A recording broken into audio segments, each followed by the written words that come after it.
Hi, this is Mr. Nichols live from quarantine. I'm so sorry I'm not able to be there, but I want to go over the notes with you for chapter 4. We are talking about colonial life and what it was like and everything. And at the time period we're talking, we started to get the colonies starting to be established and everything. So, what was life like for these people? Well, first off, 90% of the people in this day and age, they lived on small farms. They were not in the city and everything like that. So you're talking, their life is different. They're very have to be self-reliant. They're out in the woods. They're gathering their own crops. They're doing their own firewood. They're doing all that stuff. But they would come to town. Only 7% of the people in this day and age lived in the city. Um, do you notice the math doesn't totally add up there? You've got 90%, 7%, and there's 3% extra. Well, that's because 3% didn't live anywhere. There were people who had jobs that worked on the sea, and they literally went from port to port to port to port and never really had a place they called home. There were jobs called long hunters. We're going to talk about these in the next coming chapters and everything, where people literally their whole job was they would walk over the Appalachian Mountains and then they would spend a couple months hunting as much bear as they could, skin out all the hides, take them back over the mountain, sell them, then travel back over the mountain again. They never had a permanent home. There's a lot of people. I mean, that's weird for us to think about. 3% of the population literally doesn't have a home. They just live from wherever they sleep at night to the next night. Um, the reason you only got 7% of the people live in the city is it stank. It stank bad. And I don't mean just mentally or physically. I mean literally also. Um, it was horrible. Um, by the way, I'm just going to throw this in right now, because I wanted to insert one of my Sweetwater jokes or my Teleco jokes right here that I do in class all the time just to have fun. But I realized if I do this on a recording, it probably would sound bad. So I will not mention Sweetwater or I will not mention Teleco. I will make up a fictional school and we'll just call it Sweet Plains. So I'm sure that, City Life smelled as bad as a Sweet Plains locker. So, but it stank. It literally was awful. Why would it stink so bad? Is because you had all the people living in there, and the main way to get around in this day and age was horse. Horse is gonna poop where it wants to. So the streets were literally full of poop. And when I mean full of poop, they literally were full of poop.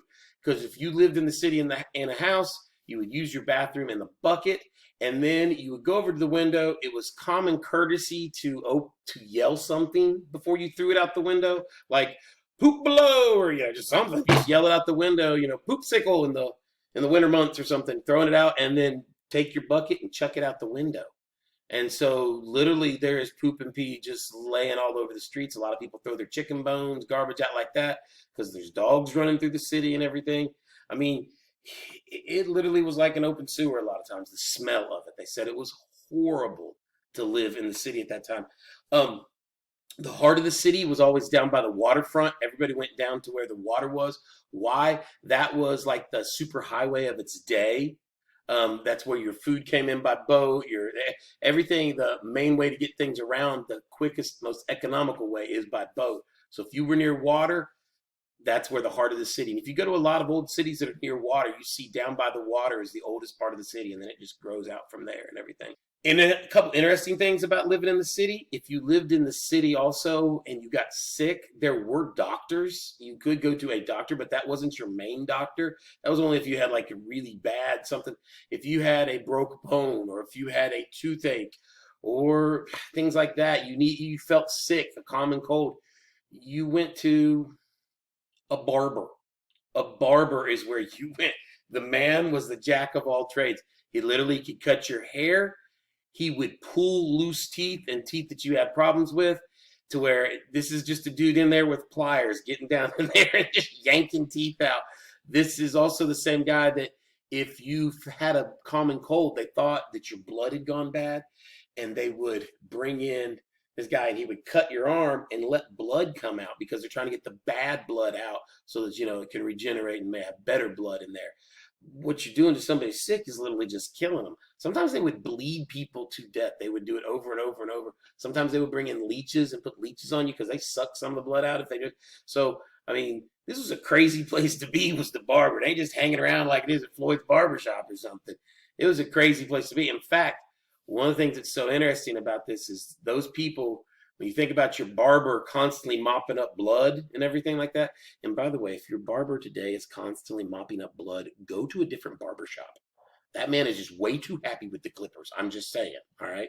Just putting that out there for you. But if you, in this day and age, if you were a barber, you literally mopped up blood every day.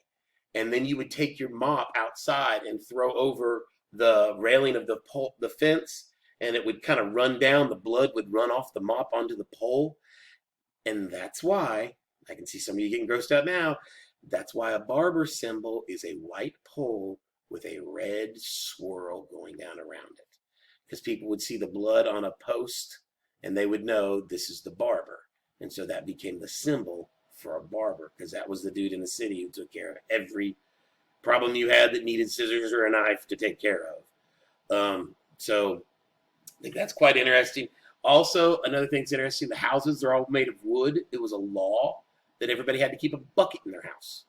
And it was a special bucket, had to be by the door and everything. And in fact, if you ever find one, they're worth a lot of money because they were from the 1600s and 1700s. All the houses being made of wood, everybody had a bucket. And when the house caught fire in the middle of the night, the people would ring a church bell and everything, and people had to come running out of their houses, grab their bucket, go to the well, get a bucket of water, come over and throw on the fire. And if everybody in the town grabbed a bucket of water, you'd have enough water to put out the house. So that was the rationale behind that. And so everybody had to have a fire bucket. It was just interesting little things at the time, because they were all just carving out a new life over here in the middle of the, a new country and everything. So, but that means by 1700, in Philadelphia and Boston were the two biggest cities, because Philadelphia, because of the Quakers with the Pennsylvania, William Penn being very open to what's going on, letting people just live their lives and stuff and come on out there. It was a big city, and Boston, being near where the Puritans first started, became the biggest city also. Each of them had less than 20,000 people living in the cities. So the cities weren't huge cities like we see today and everything. They were kind of small. People, like I said, mostly people preferred to live in the country and carve a new life out for themselves like they had. So what was, other than that, you should be on the next slide. What was daily life like for the people? When I said city life stank, guess what else stank? They did. The soap, when they did take a bath and everything, soap was made from hog fat and ashes, which is the name of Sweet Plain's new dance group they've got going out, So hog fat and ashes and salt, they would literally mix together the salt for like the scrubbing principle of it and everything like that. Ashes would kind of bind it together, and the fat kind of put everything else there together. So it was, yeah, you can just imagine what the making of soap smelled like. Ben Franklin's family's going to be doing it when he's first born and everything, and he wants out of it because he cannot handle the smell of all that hog fat burning every day and everything like that. It's just a horrible way to make a living also. But you had to clean up, and so that's how they made their soap. The girls, when you wanted to look pretty and you wanted a little blush put on your face and everything like that, they would use beet juice.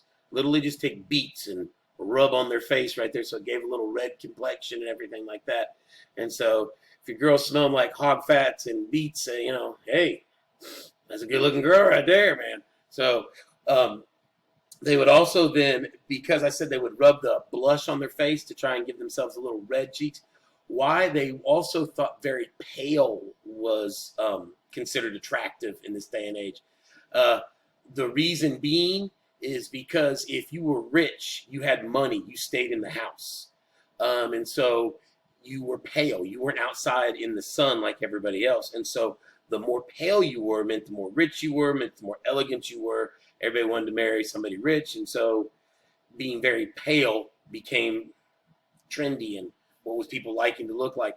So what they would do was literally take a little arsenic. Arsenic is basically a rat poison, and we use it in poisons to kill animals today and stuff like that.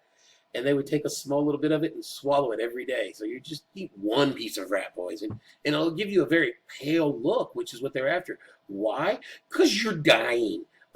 You're literally killing yourself every day to get that pale look when your body is like, oh, I think I'm going to die. Yeah, it gives you a pale look. Yeah, trust me, I just got off the corona thing. Very, very, different look at the beginning of it. So, That pale look was considered attractive. So, you know what else they use arsenic for? They would use it in hardening of shot, making bullets and stuff too. If the same thing you're using to harden bullets is what you're using to look attractive, um, things are rough. Things are rough right there. Then, so these also what was considered attractive in this day and age was being fat. Why? Once again, go back to what I just said about you're in the house, you're not outside working, you've got money. So if most people in this day are rail thin because they're just trying to make enough food to live on, if you had a lot of money, you had a lot of food, and you were fat. Another thing with hygiene they had to deal with is lice. Lice constantly. Now, I'm not talking like what you did in second grade where the teacher came out and took a pencil and stuck in your hair once every so often and everything like that and looked around. Y'all know what I'm talking about. We've all been there. All right. But we're talking they literally had lice out the wazoo where it was all over them. Any hair they had lice in it. And so one of the common things to do was if you once again had money, you would shave your head completely. Men or women, shave their head or get a haircut so short if you didn't shave it that shaving was considered better because you're not going to deal with the lice. But what they were going to do then, you don't want to walk around bald-headed. They would have wigs. Wigs are made of human hair sewn together and everything like that. And they would put them on the thing. And at night, they put them on little stands, and you could pick off any bugs that got on them or anything. And what they would do, because they were made of different human hair, it was they'd take this white powder and dust all over it and make it an even, nice white hair. Because white hair meant you were older, meant you were more intelligent, you had lived experience, things like that. So once again, my class knows where this is headed. You've heard this before. Back in the 1600s, being pale, fat, and gray-haired was attractive. 1600s hottie, bam, right here. I'm just saying. Not doing so great now. But in the 1600s, I was killing it. I'm just saying. So, what else was life like in this? If you go to the next slide right there, you can see it's got the picture of the arsenic and it's got the picture of they even sold it. You can see the little bottle of the arsenic tablets and stuff like that they sold. So that's what they were using. Dating in this day and age was definitely different also. Dating, first off, guys, you had to ask permission from the girl's father before you even started talking to her. They were serious with this stuff. If you're even just going to start talking to the daughter other than passing her on the street and saying, hey, how you doing? Yeah, you're going to need to go talk to the dad. And that, I'm sure, did not go well a lot of times. I can just imagine if any of you guys had to go talk to the dad each time you want to talk to one of these girls, what it'd be like. But if the dad then said, hey, yeah, you can come over, you can sit at the house and talk to her, that'd be great. You went over and you literally sat on opposite sides of the room, and they had what was called a whispering rod. It's this big, long pole, and they would put the pole up to your ear, the girl would, and the boy would put the pole up to his mouth, and he would whisper through it. And it's like that game, you ever done those things with the put something to your ear and you whisper into it, and it makes it real loud in your own ear? Or play that game where you just whisper through something. It's just, when you're younger. That's what it was like. And so you could talk to her, but you sat literally 6 foot apart from her, whispering through a hollow pole on the other side of the room, which was very helpful for the girls from Sweet Plains and everything, because a lot of people said they wouldn't touch them with a 6 foot pole, so they wouldn't have got a 6 foot pole and, let that lay. Some of those girls could actually be dated and everything like that. So it was very helpful for them. So, and once again, Sweet Plains, fictional school. No, it's stuff.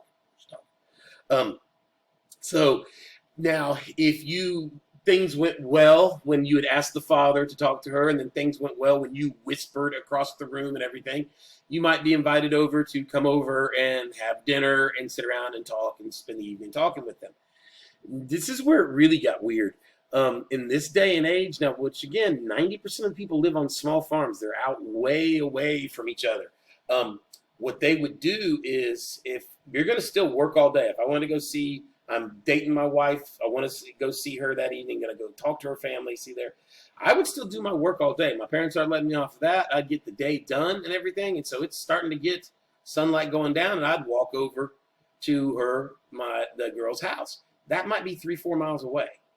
I'm going to walk all that way, so it's going to take me a little bit. Then I'll probably have dinner there, sit around, talk across the room on the wrist screen rod and everything like that.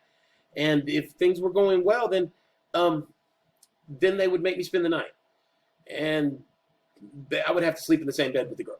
I know this sounds so weird, but in this day and age, you didn't have extra rooms. You didn't have extra beds. Most of the time, it was one big room and just beds in different spots for the different people in the family. And so what they would do to be kind is, you're not going to send that boy back in the middle of the night at 10 o'clock at night to walk 4 miles through the woods with Native Americans and the animals they had and everything like that. You weren't going to risk that boy's life. So that boy had to stay that night there, and you're going to be courteous and put him on a bed. The only thing they would do is they would take the girl, she would get half the bed, lay the boy down, he'd get half the bed, and then they would take a blanket, lay over top of the boy. Once he was ready to go to bed, he'd use the restroom, he's laying there, he would lay down like this. They would take the blanket, lay over top of him, and take a needle and thread sew the blanket to the bed. They called it bundling. They were literally sewn in like a log shape. And I'll be honest, if you're coming over to visit one of my daughters, I'm sewing that sucker tight, man. You ain't going to be able to wiggle out. You ain't going to be able to do anything but just lay there as tight as in that bed as you are. And they would literally sew them into the bed, and then they could lay there in bed and whisper to each other and stuff like that. But mom and dad are on the other side of the room. You ain't going to try and kiss her or anything like that. And so your arms were against your side. You were sewn in like a little Vienna sausage right there, just tucked in. I mean, it was... yeah, it was it was totally different. And so dating was just a different type of thing that they had to go through. So we've talked about hygiene. We've talked about dating. We're going to take a break right here. We're going to do them in little like 20-minute chunks is what I'm shooting for. The reason I want to do that just real quick, and guys, I appreciate, I know I'm gone. Keep working hard. Do not disturb the subs. Please be nice to them. But I would like the sub to be able to show this video, and then you guys take about 10 minutes. Take 5 minutes first, and I want you to write about what you've learned, something new, and then take another 5 minutes or so and write me some questions about things that you would want to know, things that I could answer since I'm not there to answer them. Maybe I'll see if my wife can bring these home to me. But give me about... that way it's a 30-minute activity. Take about 20 minutes, listen to this. Take the next 10 minutes, and you pause, stop the thing, and then you guys can answer some, write down what you learned, and then write down some questions you have. So we'll stop this first one, and then we will do another one shortly. Thank you.